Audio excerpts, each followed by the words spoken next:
Purulia পুরসভায় raincoat বিতর্ক, পুরকর্মীদের raincoat দেওয়া নিয়ে দ্বন্দ্ব, টেন্ডার ছাড়াই রেনকোট বিলির অভিযোগ সামনে আসছে। পুর বোর্ডের সঙ্গে আলোচনা ছাড়াই এই সিদ্ধান্ত।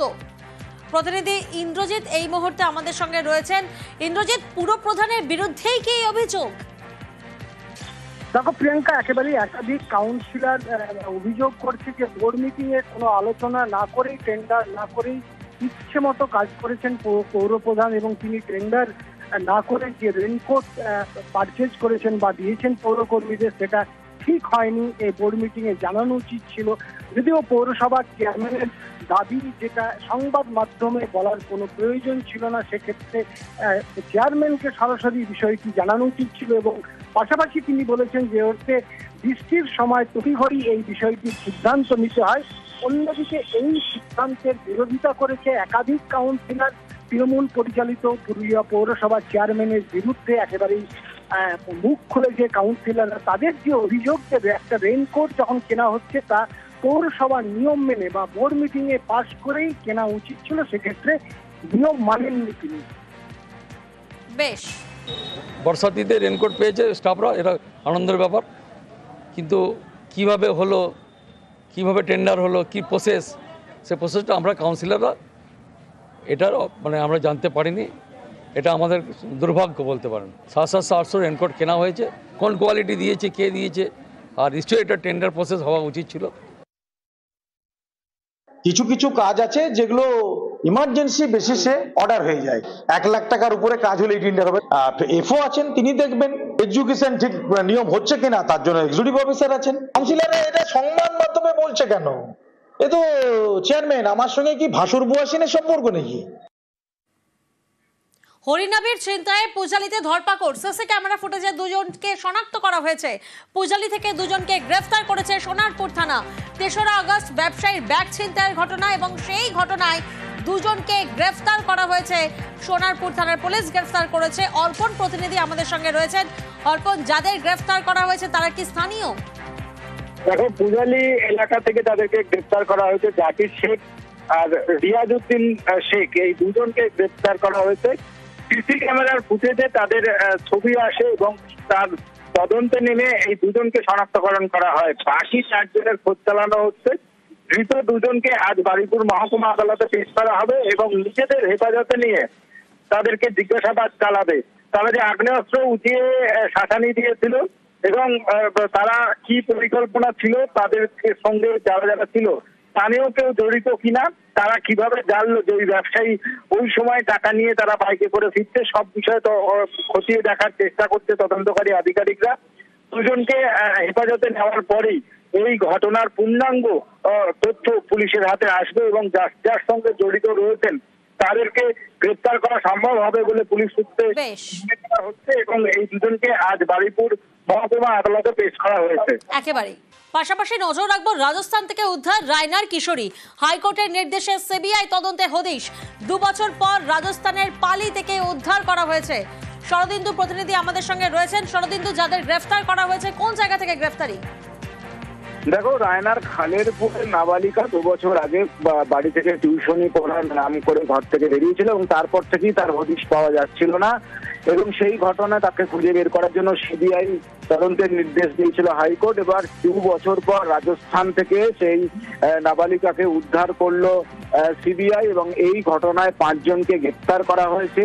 এবং এই 5 জনের মধ্যে রয়েছে ভরত কুমার, জগদীশ কুমার, মীনা দাপুবেন, রতা রাম এবং দিলীপ কুমার নামে 5 জন, এবং তারা সকলেই ওই রাজস্থানেরই বাসিন্দা এমনটাই জানা যাচ্ছে। এবং যেটুকু সিবিআই মনে করছে কোনো পাচার চক্রের সঙ্গে এই ঘটনার সঙ্গে যুক্ত থাকতে পারে এবং এই রাজ্যেও তাদের হাত রয়েছে, এবং সেভাবেই তাকে রাজস্থানে পাচার করে দেওয়া হয়েছিল বলে মনে করা হচ্ছে। এখন সিবিআই তাদেরকে হেফাজতে নিয়ে বিস্তারিত জিজ্ঞাসাবাদ করে কিভাবে এই নাবালিকা রায়না থেকে রাজস্থানে পৌঁছলো তার সে ব্যাপারে বিস্তারিত ভাবে জানতে পারবে। বেশ, সেরা উৎসবেরও অন্যতম ইস্যু কলকাতার নানান ক্লাবের পুজোয় থিম বাংলা ও বাঙালি।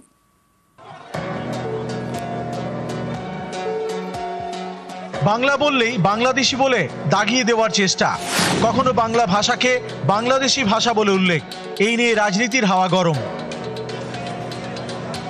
এবার বাঙালির সেরা উৎসবেও অন্যতম ইস্যু বাংলা ও বাঙালি। দুর্গাপুজো, ধুনোর গন্ধে নস্টালজিয়া। দুর্গাপুজো শুধুমাত্র পুজো নয়, বাঙালির আবেগ। আর এই আবেগের পুজোই এবার থিম বাঙালি ও পরিযায়ী শ্রমিক।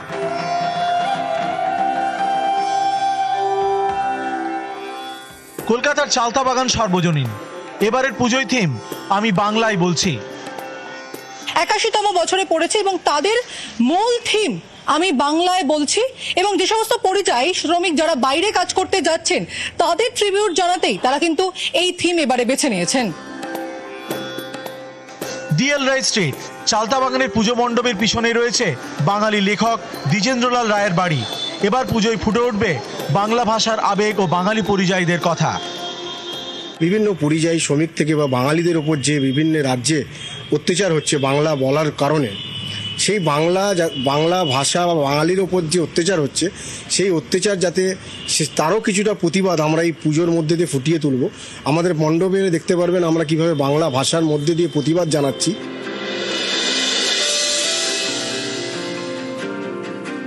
ভাষা থেকে সিনেমা, বাঙালিকে আটকে রাখা যায়নি, সব জায়গায় রাজত্ব বাঙালির। বেহালা আদর্শপল্লীর দুর্গাপুজোর থিম শতবর্ষে ঋত্বিক ঘটক।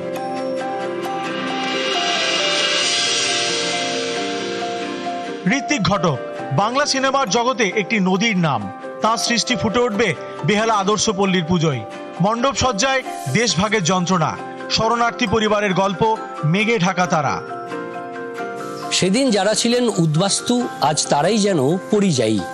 বিপন্ন বাঙালির ছবি যেমন ঋত্বিক ঘটক তুলে ধরেছিলেন তার ছবির মাধ্যমে, সেই ঋত্বিক ঘটকের জন্ম শতবর্ষে এবার পুজো মণ্ডপে সেই ছবি তুলে ধরবেন শিল্পীরা।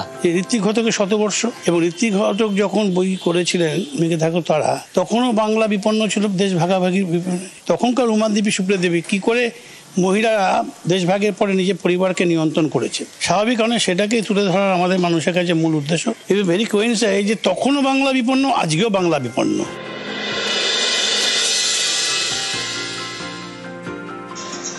বাগুইআটিতে অশ্বিনীনগর বন্ধুমহল ক্লাব, এবারের থিম গর্বের বাংলা ও বাঙালি। দুর্গাপুজোয় বাগুইআটির অশ্বিনীনগর বন্ধুমহল ক্লাবে তাদের বিষয় ভাবনা বাংলা ও বাঙালি, গর্বের বাংলা ও বাঙালি।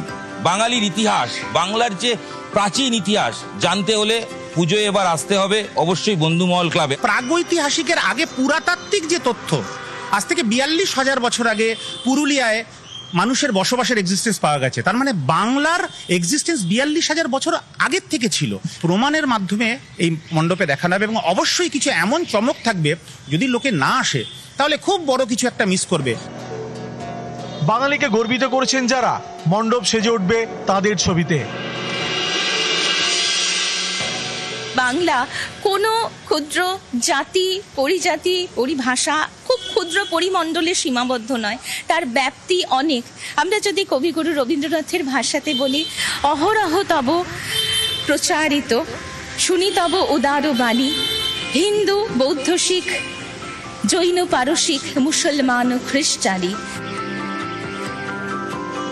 নিউজ 18 বাংলা।